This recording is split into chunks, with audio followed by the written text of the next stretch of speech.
मित्रांनो, तुमचं पुन्हा एकदा GB स्टोरी टेलर या यूट्यूब चॅनलवर स्वागत आहे. आजच्या आपल्या गोष्टीचं नाव आहे बोरगाव फाटा, एक झपाटलेले ठिकाण. भाग दुसरा. लेखक धीरज कुमार रामकिशन साळुंके.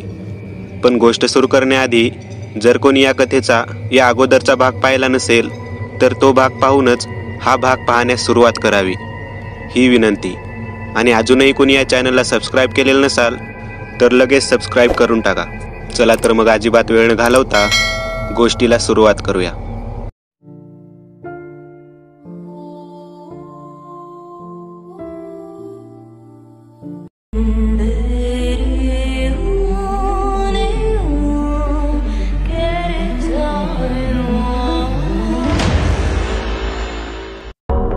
त्याने मोबाईलचा टॉर्च काढला आणि आपल्या पायावर त्याच्या उजेडात पाहिले आणि हळूच मंगेशच्या पायाकडे पाहिले. आणि काय, त्याचे पाय उलटे होते. त्याचे ते उलटे पाय बघून बंटी खूप घाबरून गेला. भीतीने त्याचा जीव अर्धा झाला होता. खासतानाच त्याचा श्वास थांबला आणि त्याला दरदरून घाम फुटला. म्हणजे माझा संशय अगदी बरोबर होता. मंगेश भूतच आहे, बंटी घाबरून मनातल्या मनात म्हणाला. तो मनातल्या मनात राम राम राम राम राम राम म्हणत हळूहळू टॉर्च मंगेशच्या पायापासून वर वर नेऊ लागला. त्याने टॉर्च पायापासून कमरेपर्यंत आणला, पण टॉर्च त्यापेक्षा वर नेऊन मंगेशचा चेहरा बघण्याची त्याची हिंमतच होत नव्हती. पण डोळे बंद करून त्याने मंगेशच्या तोंडावर टॉर्च नेली आणि देवाचे नाव घेत आपले डोळे उघडले आणि त्याने सुटकेचा निश्वास सोडला. मंगेश मागे वळून काहीतरी बघत होता. म्हणजे मंगेशचे पाय सरळ होते आणि तो उलटा उभारल्यामुळे बंटीला त्याचे पाय उलटे दिसले होते. तरी पुन्हा कन्फर्म करण्यासाठी तो टॉर्च मंगेशच्या पायाकडे नेणारच होता की मंगेशने मागे वळून पाहिले आणि बंटी एकदम दचकला. तो मंगेशचे पाय सरळ आहेत की उलटे हे बघणे विसरून गेला. काय झालं, एवढा घाबरलाय? भूत ऊत बघितलंस काय? मंगेश बंटीला म्हणाला. काही नाही, ते तू मागे काय बघत होतास ते बघत होतो. चल बस, निघू आपण, बंटी मंगेशला म्हणाला आणि पुन्हा गाडी चालवू लागला. पण त्याच्या मनात अजूनही एक गोष्ट घर करत होती की मंगेश तर भूतांवर विश्वास ठेवतो. त्याला बोरगाव फाट्याविषयी सर्व माहीत आहे, मग तरीही तो याच रस्त्याने रात्री ये जा कसे करतो? तो पटकन मंगेशला म्हणाला. भूता असतात हे तू कशावरून मानतोस? मंगेश, कारण मी स्वतः भूत पाहिलीत, त्याच बोरगाव फाट्यावर.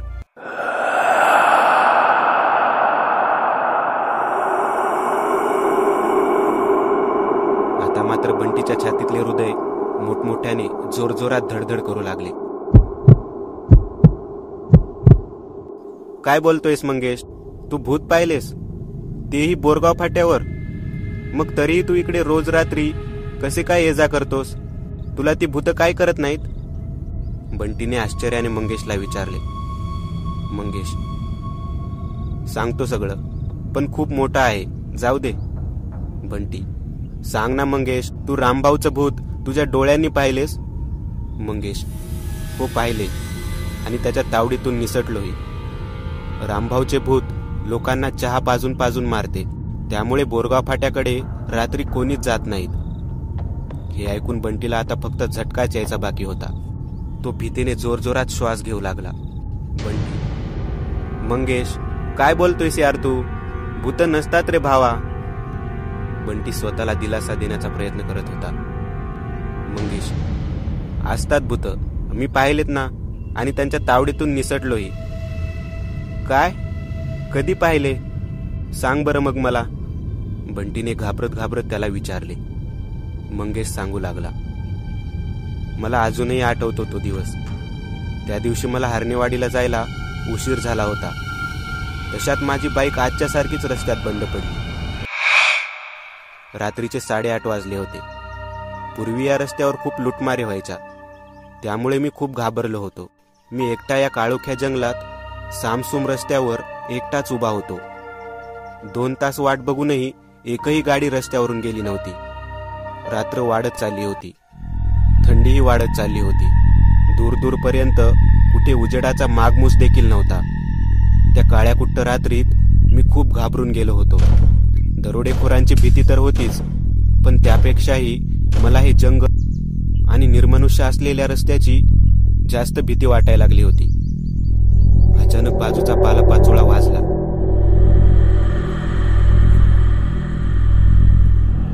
आणि माझी धडकीच भरली. मी जंगलात मोबाईलची टॉर्च लावून पाहिले, पण तिथे काहीच नव्हते. पण तो आवाज सारखाच यायला लागला. मला माझ्या बाजूला अमानवी शक्तीचा भास होत होता. मी मनातल्या मनात देवाचे नाव घेत होतो. आवाज येऊ नये म्हणून मी खिशातून हेडफोन काढला आणि मोबाईलमध्ये गाणी ऐकत बसलो. आवाज येऊ नये म्हणून मी हेडफोनचा मोठा आवाज केला. तसे मला पाल्यापाचोळ्यांचा आवाज येणं बंद झालं. रात्रीचे 11-11:30 वाजले होते. या सामसूम रस्त्यावर मी एकटाच गाडीच्या आडोशाला बसलो होतो. मी गाणे ऐकतच होतो की माझ्या समोरून एकदम वेगात काहीतरी जोरात किंचाळत गेलं. त्या किंकाळीने माझे कान बधीर झाले. मी खूप घाबरलो होतो. मी हेडफोन काढले आणि कान चोळत ती वस्तू गेलेल्या दिशेकडे बघू लागलो. तिथली झाडी हालत होती, म्हणजे ती वस्तू तिथूनच गेली होती वाटतं. मी त्या झाडीत फ्लॅश चमकवली. तसे मला माझ्याकडे बघणारे आरशासारखे चमकणारे 2 डोळे दिसले आणि मी खालून वरपर्यंत पार हादरून गेलो. माझा जीव कासावीस झाला होता. त्या झाडीतून एक रक्त ओकणारा भयानक चेहरा बाहेर आला आणि तो माझ्याकडे जनावरासारखे 4 पायांवर चालत येऊ लागला. तो चेहरा मला ओळखीचा वाटत होता, पण तो कोण आहे हे माझ्या लक्षात येईनासे झालं होतं. तोच माझ्या कानावर बुलेटचा आवाज पडला. बुलेटच्या आवाजाने सुन्न पडलेल्या माझ्या शरीरात थोडासा जीव आला. लांबून एक बुलेट चिखलीकडून बोरगाव फाट्याकडे येत होती. मी त्या बुलेटच्या दिशेने पळत जाऊन आडवा गेलो. बुलेटस्वाराने बुलेट थांबवताच मी हरणेवाडीपर्यंत लिफ्ट मागितली. बुलेटवर 2 जण होते. दोघांनीही हेल्मेट घातलेले होते. त्या बुलेटस्वाराने मला गाडीवर बसण्याचा इशारा केला. मी लगेच माझी बॅग घेतली आणि त्या बुलेटवर बसलो. मी त्या झाडाकडे पाहिले, पण तिथे आता कोणच दिसत नव्हते. एकदाची बुलेट सुरू झाली आणि मी सुटकेचा निश्वास सोडला. पण तो कोण होता हा मी विचार करत होतो. एकदा जाता जाता मी मागे वळून पाहिले आणि मला माझ्या दुचाकीच्या बाजूला एक माणूस दिसला. मी त्याला कुठेतरी पाहिले होते, पण कुठे पाहिले होते हे माझ्या लक्षात येत नव्हते. मी डोके जड करून विचार करत होतो, पण माझ्या लक्षातच येत नव्हते की तो कोण आहे. असेल कोणतरी असे म्हणून मी विचार करायचा सोडून दिला. त्या बुलेटवरील दोघांच्या अंगाचा खूप उग्र दर्प येत होता, जसे काही ते एखाद्या गटारीत लोळून आले असतील. त्या दुर्गंधीने मला लगेच ठसका लागला. बुलेटवरील ते दोघेही दारू पिले होते. त्यांच्या अंगाचा तो दारूचा आणि सुपाऱ्याचा वास माझ्या डोक्यात जात होता. असे वाटत होते की आत्ताच्या आत्ता त्या बुलेटवरून उडी मारावी, पण माझा नाईलाज होता. मी माझा रुमाल काढला आणि तोंडाला लावला, तरीही तो घाणेरडा वास माझ्या नाकात जातच होता. मी त्यांच्या गाडीवर बसून खूप वेळ झाला होता, तरीही ते दोघे गप्पच होते. ते माझ्याशी काय आपापसात देखील बोलत नव्हते. मला त्या बुलेटवर खूप बोर व्हायला होतं. एकतर त्या बुलेटवर मला अडचण होत होती. शेवटी खूप वेळाची शांतता तोडण्यासाठी मीच बोलण्याचे ठरवले. मी त्यांना विचारले, कुठे चाललायत सर? पण त्यांनी काहीच उत्तर दिले नाही. मला वाटले त्यांनी ऐकले नसेल, म्हणून मी पुन्हा विचारले, कुठे चाललात सर? तोच माझ्या पुढे बसलेला व्यक्ती फार विचित्र आणि घोगऱ्या आवाजात म्हणाला, मरायला चाललो. आणि दोघेही भयंकरपणे जोरजोरात हसू लागले. त्यांच्या हसण्याने माझे डोके उठले होते. तरीही स्वतःला रोखून मी त्यांना म्हणालो, तुम्ही जरा हसऱ्या स्वभावाचे दिसता. पण पुन्हा तेच. त्या दोघांनी कसलेही उत्तर दिले नाही. तोच मागून एक ट्रक जोरात हॉर्न मारत येऊ लागला.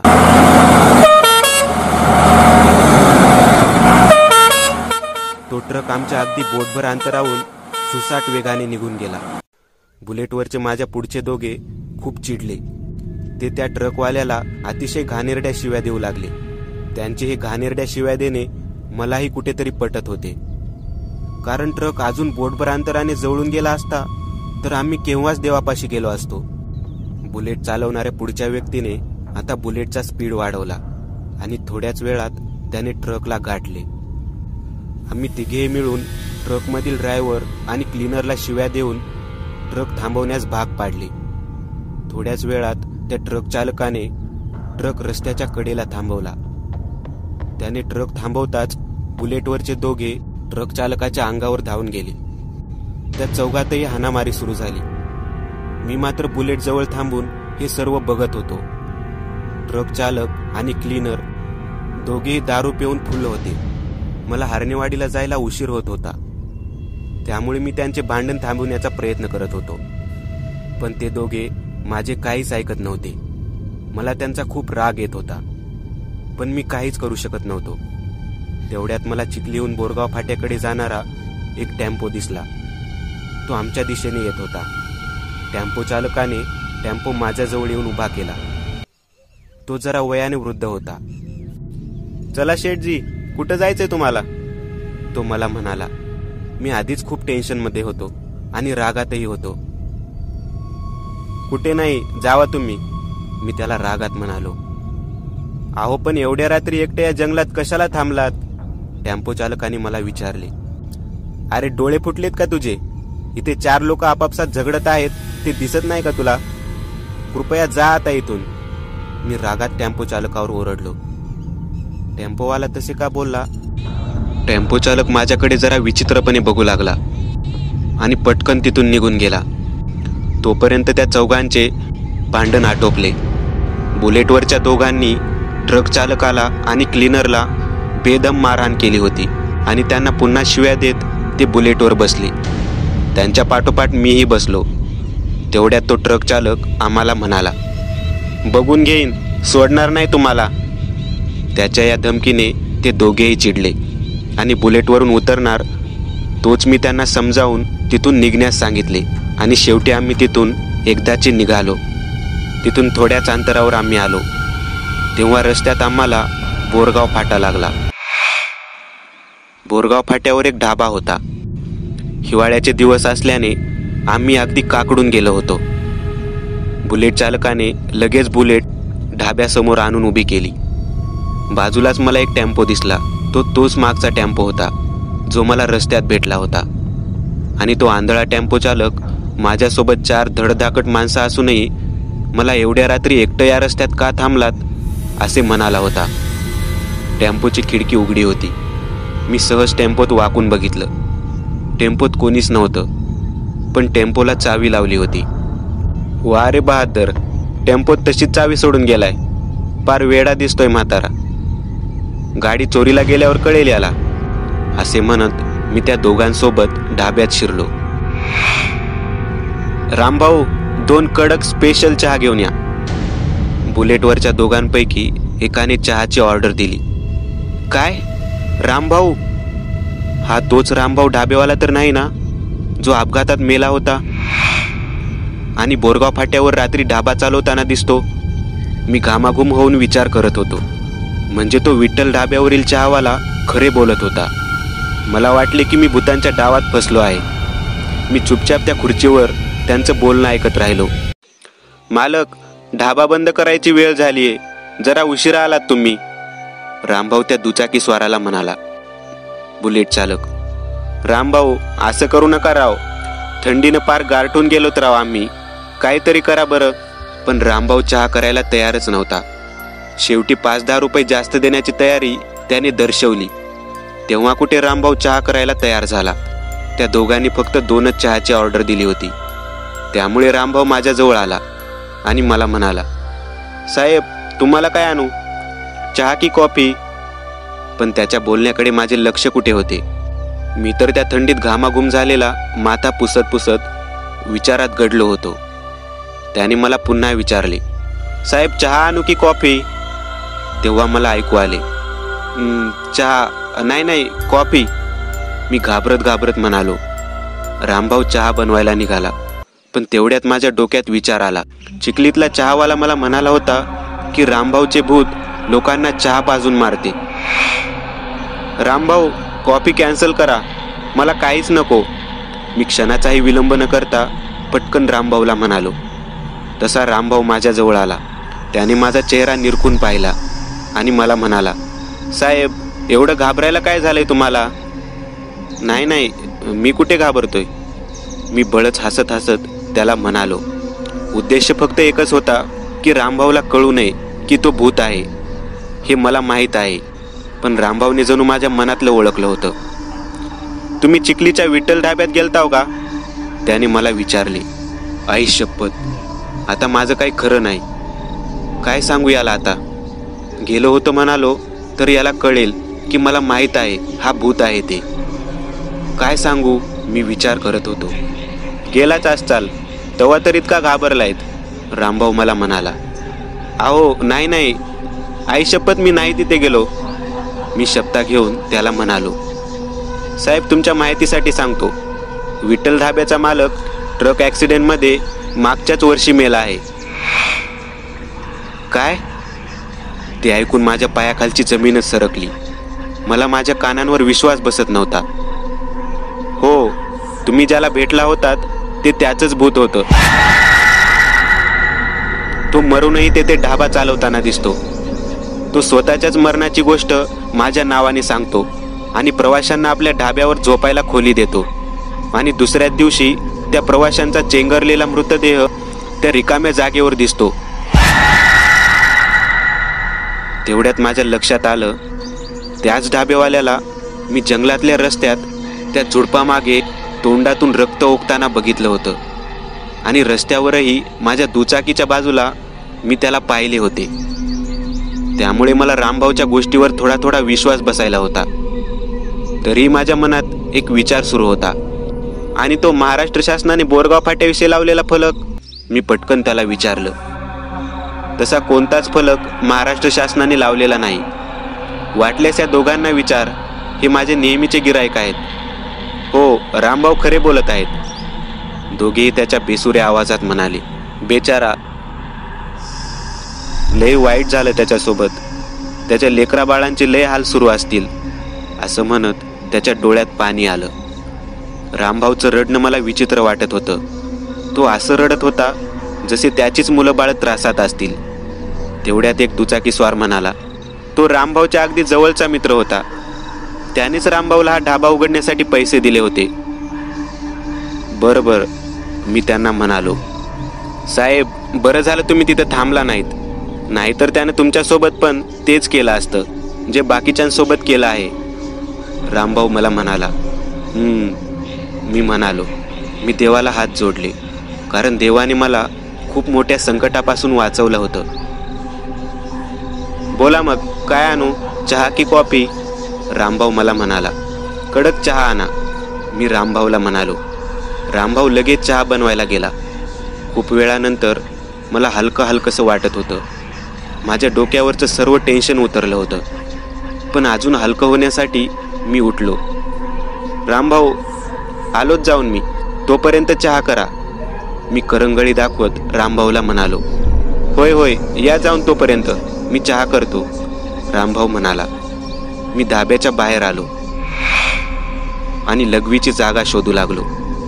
पुढे चालत चालत मी एका झाडाखाली गेलो आणि आपलं काम सुरू करणारच होतो, तसं मला माझ्या पाठीमागून कुणीतरी चालत येत असल्याचा आवाज आला.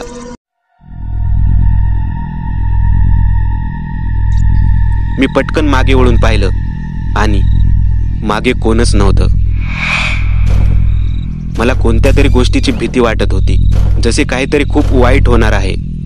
माझ्या मनात विचार चालू होता की इथे लघवी करू की नको, कारण मी माझ्या मित्रांकडून ऐकलं होतं की रस्त्यात अनोळखी जागेवर लघवी केल्याने भूतं मागे लागतात.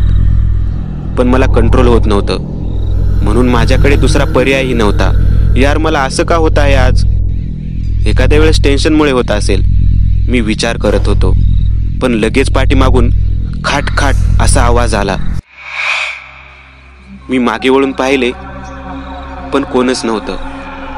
मला कंट्रोल होत नव्हतं, म्हणून मी आपलं काम सुरू केलं. तरीही खाट खाट असा आवाज येतच होता. मी काम आवरलं आणि ढाब्याकडे जाऊ लागलो. पुन्हा मला खाट खाट असा आवाज आला. तेव्हा पुढे असलेल्या रांजणाकडे माझे लक्ष गेले. तोच पुन्हा एकदा आवाज आला. मला खाट खाट तो त्याच रांजणाचा आवाज येत होता. मी घाबरत घाबरत त्या रांजणाजवळ गेलो. तसा पुन्हा आवाज झाला, खाट खाट. मी खूप घाबरून गेलो होतो. तशी माझी नजर त्या रांजणाच्या मागे असलेल्या लोखंडी खाटावर गेली. ती खाट झाडाला टेकून रांजणामागे लावली होती आणि ते झाड हललं की ती खाट पुढे सरकून रांजणावर आदळत होती. तेव्हा खाट खाट असा आवाज यायचा. चला जाऊ द्या, रांजणाजवळ आल्याचा एकतरी फायदा झाला. चला आता हात धुवून घ्यावा, असे म्हणत मी हात धुण्यासाठी त्या रांजणाची तोटी फिरवली. पण त्यातून पाणी येतच नव्हते. थंडीमुळे आत पाणी नसेल असा मी अंदाज बांधला. तरीही मी तोटीखाली एक हात धरून दुसऱ्या हाताने तोटीवर हात मारला आणि हात मारताच माझ्या हातात एक मांसाचा गोळा पडला आणि तोटीतून रक्त यायला सुरू झालं. मी तोंड उघडे ठेवून माझ्या हातावर पडलेला मांसाचा गोळा आणि त्यावर पडणारी रक्ताची धार बघत होतो. मी ओरडायचा प्रयत्न करत होतो, पण घशातून आवाजच निघत नव्हता. मी हात झटकला आणि रांजणापासून लांब सरकलो. तसे त्या रांजणाचं झाकण आपोआप वाजायला लागलं आणि सरकत सरकत ते खाली पडलं. मी माझ्या डोळ्यासमोर होत असलेली ती अमानवी हालचाल बघत होतो. काही वेळाने नळातून रक्त येणं बंद झालं. मी माझ्या जागेवरून उठलो आणि रांजणाजवळ गेलो. आपल्या थरथरत्या हाताने मोबाईलची टॉर्च लावली आणि त्या अंधाऱ्या रांजणात लावली. तशी माझी चांगलीच घाबरगुंडी उडाली आणि मी समोरचे दृश्य बघतच राहिलो. त्या रांजणामध्ये एक मृतदेह होता आणि तो मृतदेह आईच्या गावात हा तर टेम्पोवाला आहे. त्या रांजणा टेम्पोवाल्याचा चेंगरलेला मृतदेह होता. मी खातर जमा करण्यासाठी पुन्हा पुन्हा मृतदेहाचा तो रक्ताळलेला फुटका चेहरा पाहत होतो. जंगलातल्या टेम्पोवाल्याचा चेहरा माझ्या अजूनही लक्षात होता. तो चेहरा हुबेहूब मृतदेही जुळत होता. मी रामभाऊच्या बोलण्याच्या नादात हे विसरूनच गेलो होतो की ढाब्याबाहेर टेम्पो उभा होता, पण ढाब्यात टेम्पोवाला कुठेच नव्हता. त्यामुळे तो मृतदेह त्याचाच आहे हे समजण्यास मला जास्त वेळ लागला नाही. मी कसलाही आवाज न करता ओरडत रामभाऊला मोठ्याने आवाज देत ढाब्यात पळत गेलो. रामभाऊ, रामभाऊ, पटकन चला. याच्या पुढचं बोलण्याची ताकद माझ्या तोंडात शिल्लक राहिली नव्हती. हं, बोला की, कुठे जायचंय आणि एवढं घाबरायला काय झालंय? रामभाऊ मला म्हणाला. त्या रांजणात. मी कोरडा घसा ओला करत थांबलो. हं, काय त्या रांजणात? पुढचं बोला की, रामभाऊने मला विचारले. रामभाऊ, त्या रांजणात टेम्पोवाला आहे. मी आपले बोलणे पूर्ण करत रामभाऊला म्हणालो. काय? रांजणात टेम्पोवाला? काय बी बोलू नका साहेब, गरिबाची चेष्टा करताय होय. रांजणात टेम्पोवाला कशाला बसणार आहे? त्याला बसायचं असतं तर तो येथे बसायला येईल ना. रामभाऊ माझी खिल्ली उडवत हसत म्हणाला. अहो रामभाऊ, त्या रांजणात त्याचा मृतदेह आहे. मी कळवळून रामभाऊला म्हणालो. काय मृतदेह? तोही टेम्पोवाल्याचा? नाही नाही, हे कसं शक्य आहे? थोड्या वेळापूर्वीच तर तो माझी गाडी घेऊन गावात टेम्पोचं टायर पंक्चर काढून आणायला गेलाय. त्याचं टेम्पोचं टायर पंक्चर झालं होतं मगाशी, रामभाऊ म्हणाला.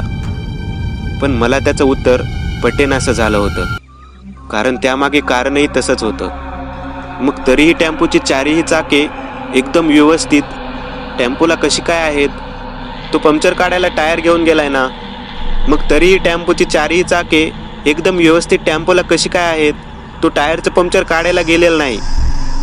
रामभाऊ, त्याचा खून झाला आहे आणि त्याचा मृतदेह बाहेर रांजणात पडलेला आहे. माझ्यावर विश्वास ठेवा. आणि कोणता चालक एवढ्या अंधाऱ्या रात्री आडरानात आपल्या टेम्पोचा दरवाजा खिडकी उघडी ठेवून बाहेर जातो, तेही टेम्पोला चावी ठेवून? माझ्यावर विश्वास ठेवा रामभाऊ. अहो साहेब, तो माझ्यासमोर टेम्पोचं टायर काढून माझी गाडी घेऊन पंक्चर काढायला गेलाय गावात, रामभाऊ मला म्हणाला. अहो म्हणलं ना, टेम्पोची सर्व टायर टेम्पोलाच आहेत. चला वाटल्यास बघायला. मी ढाब्यातल्या सगळ्यांना घेऊन टेम्पोजवळ गेलो, कारण मगाशीचे कुत्रा टेम्पोच्या टायरवर मुतताना मी माझ्या डोळ्यांनी पाहिले होते. म्हणजे तेव्हा सर्व टायर्स व्यवस्थित होते आणि एकही टायर गायब नव्हते. बघायचंय ना तुम्हाला? बघा आता, आहेत की नाही टेम्पोला 4 टायर्स. मी सर्वांना टेम्पोकडे बोट दाखवत म्हणालो आणि टेम्पोच्या टायर्सकडे पाहिले आणि बघतो तर काय, टेम्पोचे तेच टायर गायब झाले होते ज्यावर कुत्रा मुतला होता. अरे मगाशी तर होतं, आता कुठे गेलं? मला काहीच समजेनासं झालं होतं. मी टेम्पोचे सर्व टायर्स पाहिले आणि खरंच त्यातील एक टायर गायब होतं. पण मगाशीच तर होते ना. रामभाऊ, विश्वास ठेवा माझ्यावर. मी माझ्या डोळ्यांनी टायर्स पाहिले होते. तेव्हा सर्व टायर्स जागच्या जागी होते. मी माझ्या डोळ्यांनी पाहिले आहे आणि त्याच टायरवर मगाशी मी एका कुत्र्याला मुतताना पाहिले होते. असे म्हणत मी वेड्यासारखा टेम्पो खाली त्याचे टायर शोधायला लागलो. अहो रामभाऊ कशाला खोटं बोलतील? उगाच टेन्शन घेऊ नका. तुम्ही जरा थकलेले आहात. चला चहा प्यायला. रामभाऊच्या हाताचा चहा पिऊन तुमच्या आयुष्यातला सगळा थकवा निघून जाईल. बुलेटस्वार मला म्हणाला, आयुष्यातला थकवा म्हणजे? तुम्हाला नेमकं म्हणायचंय काय आहे? मी बुलेटस्वाराचे बोलणे पकडले. रामभाऊने त्या बुलेटस्वाराकडे रागात पाहिले. तसे त्या बुलेटस्वाराने आपली मान खाली केली. साहेब जाऊ द्या, चला चहा प्यायला. रामभाऊ मला म्हणाला, अहो कसा पिऊ मी चहा? मी स्वतः माझ्या डोळ्यांनी त्या रांजणा टेम्पोवाल्याचा मृतदेह पाहिला आहे. मी त्या रांजणाकडे बोट दाखवत रामभाऊला म्हणालो, चला कुठे आहे मृतदेह, दाखवा मला. असे म्हणत रामभाऊने माझ्या दंडाला घट्ट पकडले आणि ओढत रांजणाजवळ नेले. त्याने टॉर्च लावून रांजणात पाहिले. दाखवा कुठे आहे यात मृतदेह. रामभाऊ माझ्यावर ओरडत म्हणाला, आहे त्यात नीट बघा, दिसेल. मी रामभाऊला पुन्हा बघायला सांगितले. या बघा तुम्हीच. रामभाऊने मला रांजणाजवळ ओढले आणि आत बघायला लावले आणि खरंच त्या रांजणात मृतदेह नव्हता. पूर्ण रांजण कोरडा ठाक होता. पण हे कसं शक्य आहे? रामभाऊ, आई शपथ, खरंच हो, माझ्यावर विश्वास ठेवा. रामभाऊ, त्याचा मृतदेह यातच होता. मी रामभाऊला विश्वासात घेण्याचा प्रयत्न करत होतो. अहो होता तर मग आता कुठे गेला? जमिनीनं गिळला की आबाळानं खाल्ला? तो निव्वळ तुमचा भास होता साहेब. आता चला इथून. रामभाऊ मला म्हणाला. 1 मिनिट रामभाऊ, तो कुत्रा, नक्कीच त्या कुत्र्यानेच त्याचा मृतदेह खाल्ला असेल. तो इथेच घुटमळत होता मगापासून. मी वेड्यासारखा रामभाऊला म्हणालो. काय वेडबीड लागले का तुम्हाला? कुत्रा थोडीच माणूस खाईल. साहेब, विठ्ठल ढाब्यावाल्याची गोष्ट तुम्ही जरा जास्तच मनावर घेतलेली दिसते. त्यामुळे तुम्हाला सगळीकडे भुताटकी दिसते. चला चहा प्यायला. टेम्पोवाला नाही मेलेला, हा तुमचा भास आहे. थोड्याच वेळात येईल तो चहा प्यायला, मग बघा त्याला. पण तेव्हा म्हणू नका हा टेम्पोवाला भूत आहे. म्हणजे झालं. चला आता. आम्ही सगळे ढाब्यात परतलो. एवढा मोठा भास मला आयुष्यात कधीच झाला नव्हता. पण भास कसला? मी माझ्या डोळ्यांनी पाहिले होते सर्व ते. मला काहीच समजत नव्हतं की माझ्यासोबत काय होत होतं. हा माझा भास आहे की सत्य घटना, हे समजणे आता माझ्या डोक्याबाहेरचे होतं. मी विचारच करत होतो की मला दुचाकीचा आवाज आला. ढाब्याबाहेर एक फटफटी येऊन थांबली, जिचे हेड फुटलेले आणि एक रिअर मिरर गायब होता. त्या दुचाकीवरून एक माणूस उतरला आणि ढाब्यात चक्क टेम्पोवाला शिरला. मी माझे डोळे फाडून फाडून त्याला बघत होतो. तो टेम्पोवाला शांतपणे, कोणाला काहीच न बोलता माझ्याच बाजूच्या खुर्चीवर येऊन बसला. चमत्कार बघावा तसे मी डोळे फाडून फाडून त्या टेम्पोवाल्याकडेच पाहत होतो. तो टेम्पोवाला चुपचाप मान खाली घालून खुर्चीवर बसला होता. त्याच्या चेहऱ्यावर मला खूप भीती दिसत होती. त्याच्या डोळ्यात मला त्रास जाणवत होता. त्याचे शरीर निर्जीव असल्यासारखे वाटत होते. मला कुठेतरी पाणी मुरत असल्यासारखे वाटायला होते. तेवढ्यात रामभाऊ चहा घेऊन आला.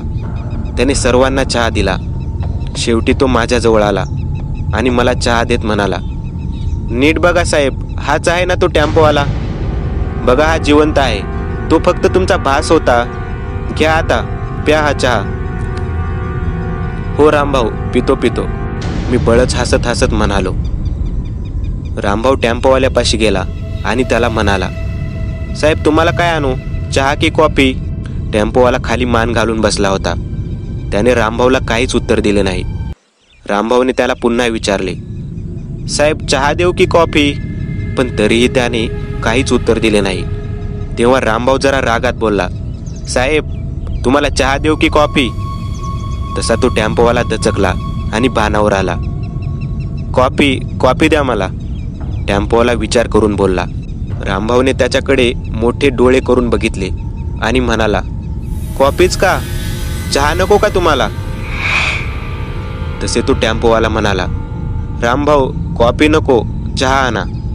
तसे रामभाऊच्या चेहऱ्यावरचे हावभाव बदलले आणि तो आनंदात चहा बनवायला गेला. तो टेम्पोवाला माझ्या बाजूलाच बसला होता. मगाशी राजनात पाहिलेली नजर पाहून मला त्याच्या जवळ बसण्याची भीती वाटायला होती. मला त्याच्या जवळून पटकन दूर होऊ वाटत होतं. म्हणून मी चहाचा ग्लास घेतला आणि बुलेट स्वाराच्या मागे असलेल्या खुर्चीवर बसण्यासाठी उठलो. पण टेबलच्या एका पायात माझा पाय अडकून मी खाली पडलो आणि चहा सांडला. मला जास्त काही लागले नाही, पण चहाचा ग्लास माझ्या हातातून निसटून टेबल खाली गेला होता. मी टेबलच्या खाली पडलेल्या ग्लासकडे पाहिले आणि माझ्या पायाखालची जमीनच सरकली. माझ्या अंगावर सरकन काटा उभा राहिला आणि मी तोंड उघडून नेमळटासारखं समोरचे भयानक दृश्य पाहत राहिलो. मला माझ्या डोळ्यांवर विश्वास बसत नव्हता. म्हणजे मी जे राजनात पाहिले होतं ते खरं होतं. टेम्पोवाला खरेच मेला होता आणि जो आमच्यासोबत बसला होता तो माणूस नसून त्याचे भूत होते. आणि मी जे मगापासून टेबलाखाली पाहत होतो ते त्याचेच उलटे पाय होते. मी विचार करतच होतो. विचार करत करत मी बाजूला पाहिलं आणि मला दुसरा धक्का बसला. माझे शरीर भीतीने थरथर कापायला लागले होते. मला दरदरून घाम फुटला. आई शपथ, हेही, पण हे कसं शक्य आहे? मी माझे डोळे पुन्हा पुन्हा चोळून पाहत होतो. माझी नजर त्या 2 बुलेट स्वारांच्या पायाकडे गेली होती आणि त्यांचे पाय उलटे होते. उलटे याचा अर्थ टेम्पोवाला आणि दोघे बुलेट स्वार भूत होते. माझ्या डोक्यात टेम्पो चालकाचा मरण्यापूर्वी मला जंगलात जे काही बोलला होता ते घुमायला लागले होते. काय झालं, लागलं तर नाही ना? बुलेट चालक आपल्या घोगऱ्या आवाजात मला म्हणाला. तसे मी भानावर आलो. नाही लागलं मला, मी माथ्याचा घाम पुसत अडखळत म्हणालो. मी ग्लास उचलला आणि सगळ्यांपेक्षा लांब बुलेट स्वारांच्या मागच्या खुर्चीवर जाऊन खाली मान घालून बसलो. माझे हातपाय भीतीने थरथर कापत होते. कोरड्या जमिनीला झरा फुटावा आणि त्यातून पाण्याच्या धारा व्हाव्यात तशा धारा माझ्या अंगातून निघत होत्या. त्या कडाक्याच्या थंडीत मी घामाने ओलाचिम झालो होतो.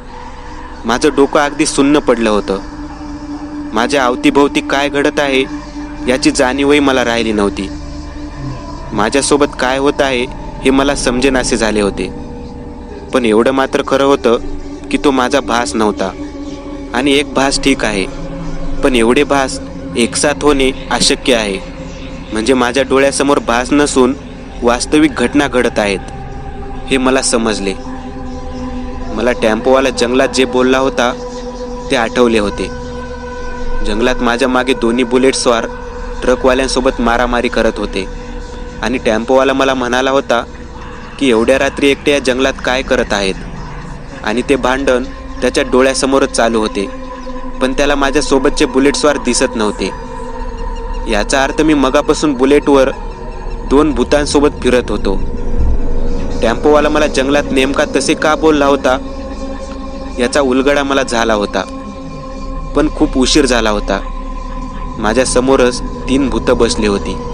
मी खाली मान घालून विचारच करत होतो. मी तिथून निसटण्याचा प्लॅन करत होतो, पण निष्ठावे तरी कसे? माझ्यासमोरच भूतं बसली होती आणि ते सहजासहजी तर मला इथून जाऊ देणार नाहीत. मी मान वर करून त्यांच्याकडे पाहिलं आणि दोन्ही बुलेट स्वार माझ्याकडेच मागे वळून रागात बघत होते. ते तसे का बघत होते याचा मी विचार करत होतो. यांना समजलं वाटतं की ते भूत आहेत, ते मला माहीत झालं आहे. आता काय करावे याचा मला प्रश्न पडला होता. मी ती भूत समोर बघण्याची वाट पाहत होतो, पण ते माझ्याकडेच पाहत होते. मी दरवाजाच्या जवळच्या खुर्चीवर बसलो होतो. मी गुपचूप त्यांची नजर चुकवून तिथून एकटाही निघू शकत होतो, पण बिचाऱ्या रामभाऊला भूतांमध्ये एकटे सोडून जाणे माझ्या मनाला पटेनासे झाले. म्हणून मी रामभाऊकडे पाहिले. रामभाऊ अजूनही आतमध्ये चहाच बनवत होता.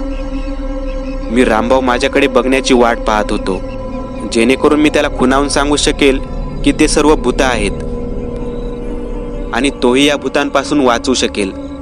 पण तो माझ्याकडे बघतच नव्हता. खूप वेळांनी रामभाऊने माझ्याकडे पाहिले आणि मी त्याला खुणावून सांगत होतो की ते तिघे भूत आहेत, चला इथून.